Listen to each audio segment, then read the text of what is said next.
Welcome to the Process Podcast. We have a very special guest, Miss Jessica Baptiste. What's going on? How you doing, Jessica? Thank you. Thank you for having me. Thank you for coming on. Oh, no problem. Hey, when I first got the call, we have a mutual friend that connected us. Yeah. And she told me your story.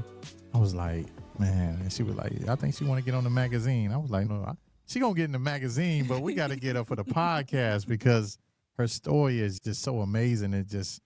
You could just see how you can go from one point to where you don't know. Exactly. Until the next year you're producing. And I don't want to take your shine, but talk to the people. Tell them a little bit about who you are and what you do. Okay. My name's Jessica Baptiste. Go by the Archer Writer. And I am a writer new to the film industry, directing my first movie called The Minutes. It's a murder mystery we filmed here in Charlotte over the course of, I would say, the early part of this year. And I am working on some other projects as well, but primarily I'm doing film for now. And I also have a small role in the film as well, too. It's a supporting role. Oh, wow, man. That's amazing. So you're a film producer. So you directed the film? Yes. Wrote the film? Yes. Produced it? Yeah. And financed it? Yeah. And acted in it? Yeah. Man, come on now. Come on.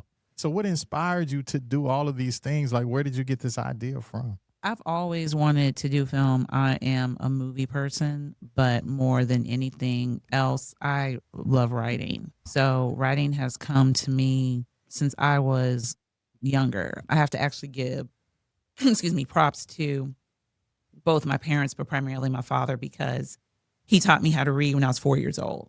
Oh, wow. So it was never Cat in the Hat, Dr. Seuss, even though I did read that a little bit. We went straight into Polar Express, Bernstein Bears, and he made me sit at the table and read out loud. And if I got stuck on a word, I had to sound it out. He gave me the training wheels and then took them off real quick. Man. And by the time I started kindergarten, I was reading on the 2nd, 3rd grade level. Oh, wow. Yeah. Wow. So that's how you know people have a touch of genius in them. I know people that have read encyclopedias back from front to back. Yeah. These people, you've seen Cat Williams said that he writes encyclopedias. I did too. I didn't read the encyclopedia. I read World Book. Oh, wow. My dad got World Book 1990. And the reason I remember it is because it was the first edition that didn't have West and East Germany in it. And I would sit there and take out A, B, C, whatever, and just read. Yeah. And this is, early mid-90s. So this is really before the internet. So you picked up on a lot of different stories from reading and just different ways that people do things. So it's just a lot of information that you can gather from reading. I think reading is a lost art form. It is. It really is. And I'm traditional, opening up a book with a spine, front and cover, and reading it. And a lot of people nowadays don't have that. And we live in a electronic filled society. And I don't want to go too deep into that, but it's nothing like getting out a book and just reading for pleasure. People joke with me all the time, I read books that you should be doing book reports on. So I'm a book nerd. Yeah. So, and then when I was younger, I was actually reading books I really shouldn't have been reading. Yeah. When I was 10 years old, my dad had a copy of The Color Purple and I read it. And then there was a Toni Morrison book. I think it was Song of Solomon and Sula. And then I got into Walt Whitman and William Faulkner, and I shouldn't have been reading that. And I definitely shouldn't have been reading no Henry Miller. But when you're young and you're taught how to read, you want to expand. So by the time I was probably in, I would say, junior high, I was definitely reading almost on the college level. So I had teachers that were, if I had made anything less than a B on any kind of book report, they got on it. Man, that's amazing. Yeah. That's amazing. So your story, tell them a little bit about your story about about a year and a half ago, about a year ago. Yeah. You was down bad for a minute, right? I was sick. It was almost 2 years ago. I was in ICU and I was very sick. I had RSV, and people always say COVID is the thing that would knock you down. We went to Europe 2 years ago, and I think I got COVID there. And then I came back and I got RSV, and it wiped me out. I was in ICU for about a week and a half. I had a heart monitor on me, and they told the doctors, based on my parents, they didn't know what was going to happen. So I was delirious. When I say delirious, my cousin walked in the room, and I've known her my whole life. I didn't even know who she was. Oh, And so, yeah. And then a couple of days later, I woke up and I'm like, what's going on? And they're asking me, do you know what year it is? Do you know who you are? And I'm like, why are you asking me these questions? And they're like, because you came in here a couple of days ago and you didn't know what was going on. You were confused. And so the day after I got discharged from hospital, I joke with everybody. I was around the house washing clothes and washing my hair and resuming life. Man, that's an incredible story to see how God brought you from that point to here. Yeah. Do you want to talk about your faith and how that your faith inspired you to keep going? And some of the doctors were telling you, our family members, our friends were saying, you're not going to ever be able to do this or that. It really wasn't the doctors. It was some of my family members as well thought that, like your cognitive thinking is a little bit off. That wasn't anything of the sort, as we can see. Yes, then wrote a whole movie and books. Yeah. And I tell people all the time that, if you know what you know, you listen to your doctors, don't get me wrong. But if you know what you know and you have a faith in the Lord and your faith is anchored in the Lord, or some people call it higher power of the Almighty, I say the Lord. But when it's there, you block everything else out and focus on what you need to focus on and keep moving. Yeah. That's what I do. And that's what I did. And this whole entire project, it's the way things are coming together. It's been crazy, but crazy good. Yeah. So this door after door is opening. So I'm just preparing myself and just going with the flow and just going where I need to go with it. I love it. I definitely love it. So talk to me about that. For a person that, there's a lot of people say, I want to write a movie. I'm gonna shoot a movie. I want to be in a movie. So most people want to be actors or actresses in a movie. You skipped all that. You said, no. Yeah. I'm gonna write this movie. I believe in it. Yeah. I have faith. Yeah. And we're going to do this. Talk to them about how much courage it took you to do that. Because I hear a lot of people talking about what they want to do, but they're not putting that action to it. Yeah. And I'm discovering that a lot with this project, with people asking all the time, did you go to film school? No. I know little to nothing about it, but I like watching movies and I like creating and I like writing. So for me, it was basically taking it one step at a time and having courage, but more so just having the gumption. And a lot of people don't really have that with the fall through. And I have struggled with that as well. It's not easy to do, but if you continue to just trust in yourself and trust in the Lord, you could do anything. But I just basically surrounded myself with people that have made film before and people who have acted in film. And it has really helped out tremendously.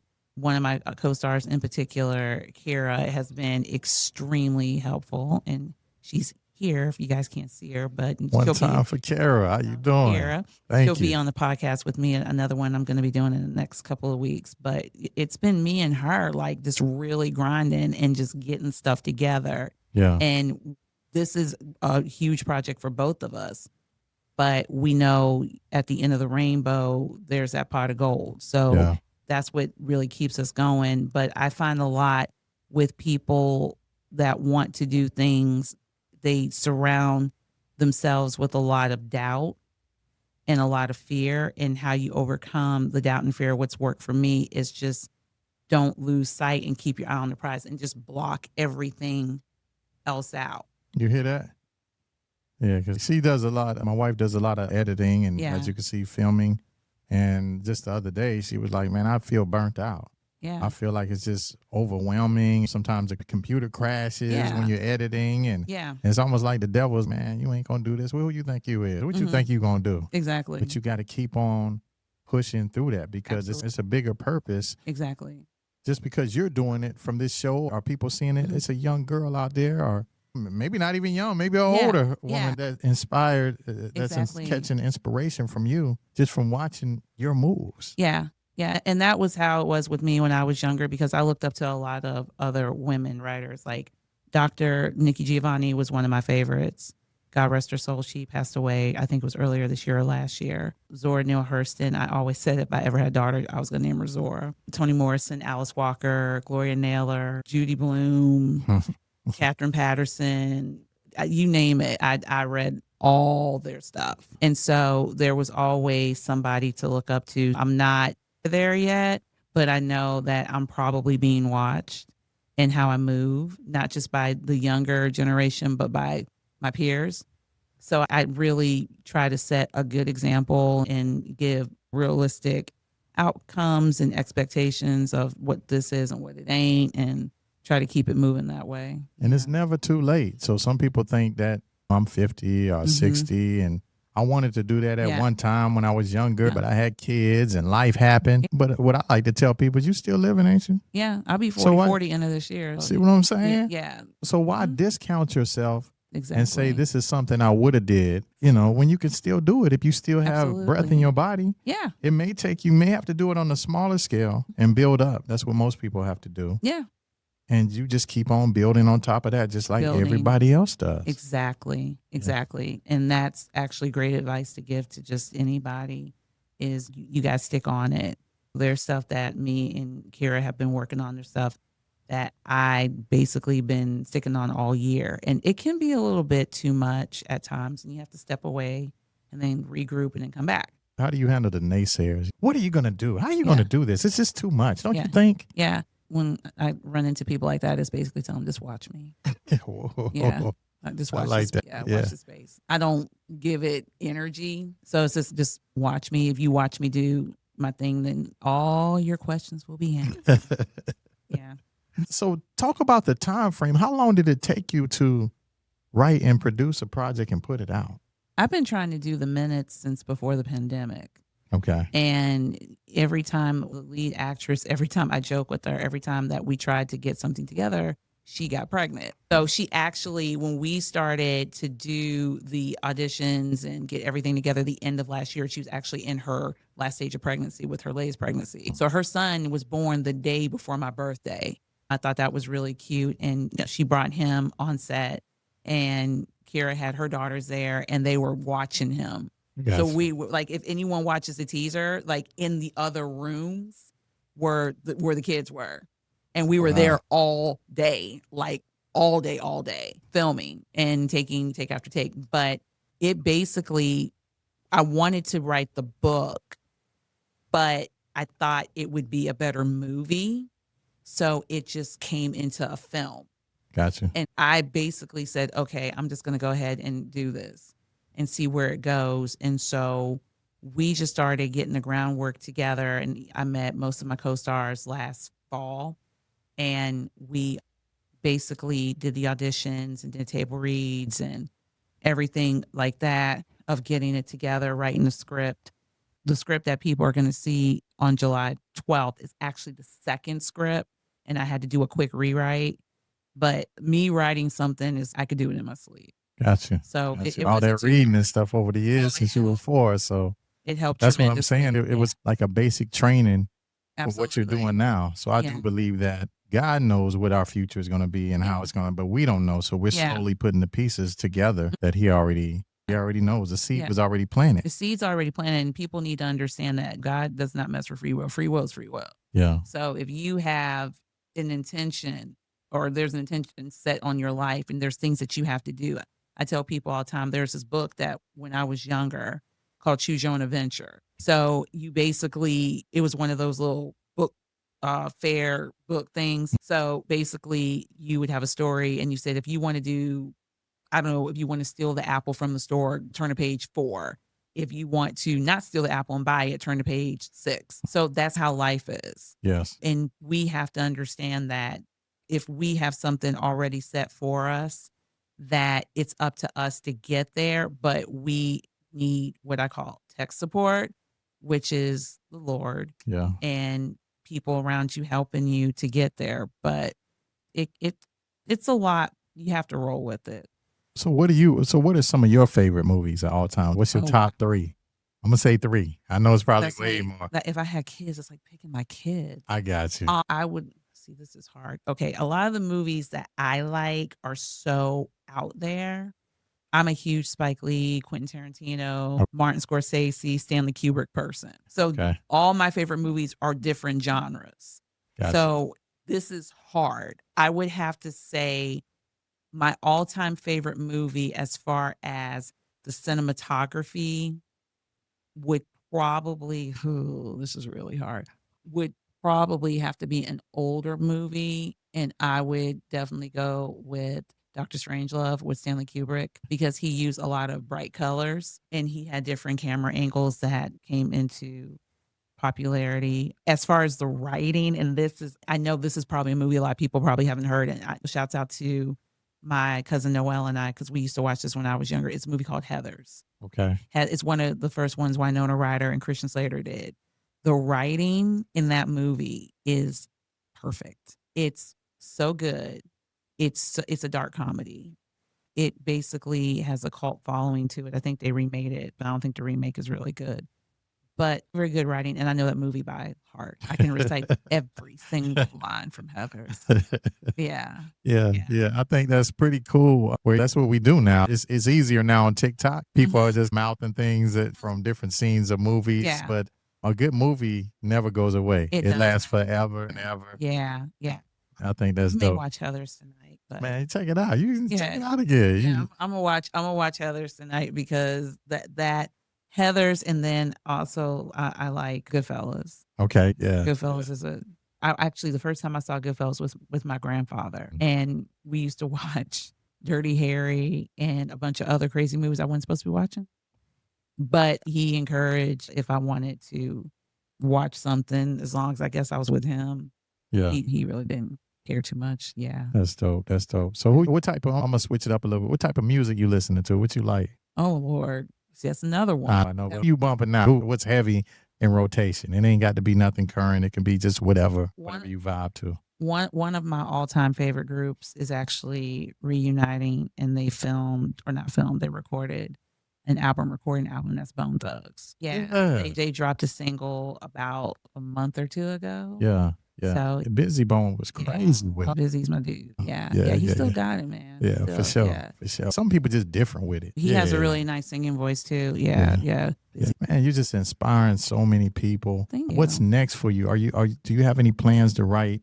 I'm sure more movies, but different type of content, whether it's a documentary or maybe a scripted TV show, or do you have aspirations to write different types of projects? What I want to do is, I'm a huge comic book fan as well. So one of my favorite comic book artists is Colleen Doran. And she basically, I believe she was an understudy under Stan Lee.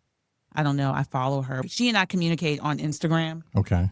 And so she was or is part of the DC Marvel comics, like from the 80s. So a lot of the characters that were created during that time, she illustrated them. And she did also a graphic novel with Neil Gaiman, I think it's called Snow Glass Apples. I have it at home. I've had it for like forever. And if I ever meet her, I want her to sign it. But I want to get into comics and do a comic book character.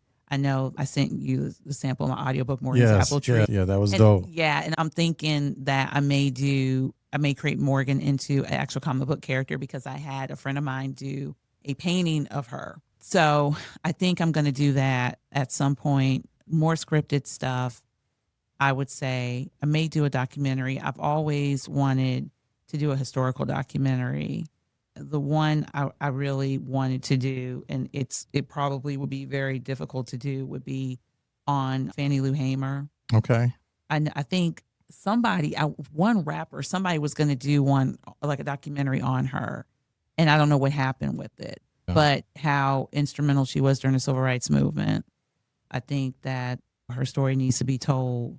And because they're trying to hide the stories now. They don't want us to know about the power and the strength that we had. It's really bad. My father, on my father's side, my aunt, his sister, did our family tree, and she went back all the way to the late 1790s and found like people we're related to. Gotcha. So I had to get off Ancestry.com, because I was getting hit up with like people that were on the other side of the world that were like a third or fourth cousin. I'm like, I don't know Yeah. It was a lot, but she went back and did our family tree. I actually found out that we got Asian in us. Oh, wow. I showed you a picture of my grandmother. Yeah, yeah. Like, and I will after this. That's like the running That's dope. joke. That's dope. Like we have, I think it's like Japanese or something like that. But yeah, and we all mixed up. We all mixed in up some kind of way. That's crazy. It's very crazy. So I don't want to skip over your premiere. So talk to him about the premiere of your movie. Okay. And talk to him a little bit about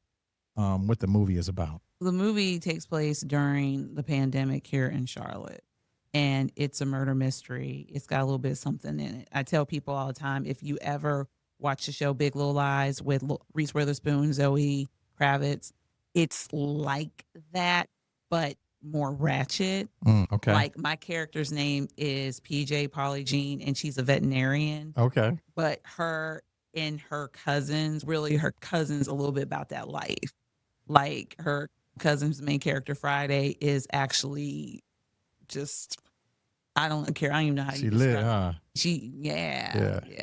She That's you?